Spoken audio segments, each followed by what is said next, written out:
অনিবার্য। এক নাম্বার হচ্ছে আপনার মানসিক ভাবে আপনি শান্তি পাবেন না, আপনার মনে কোনো শান্তি থাকবে না, শুধু অশান্তি থাকবে, কোনো কিছু ভালো লাগবে না, অশান্তি থাকবে, শান্তি আপনার ঘরে কখনো আসবে না। যদি আপনার উপর বদদোয়া পড়ে আপনার মনের ভিতরে শান্তি দূর হয়ে যাবে, শান্তি আপনার ভিতরে কখনো পাওয়া যাবে না।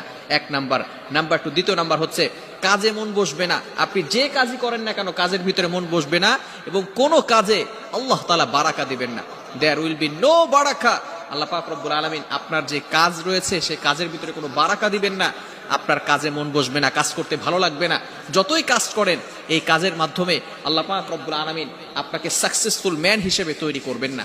এজন্য ভালো করে মনে রাখবেন, কারো বদদোয়া নেওয়া যাবে না। এবং তৃতীয় নাম্বার হচ্ছে মোস্ট ইম্পর্টেন্ট সাবজেক্ট, খুবই গুরুত্বপূর্ণ বিষয়, সেটা হচ্ছে আপনার চেহারার যে বিউটি, সৌন্দর্য রয়েছে, এটা আল্লাহ তাআলা নষ্ট করে দিবেন।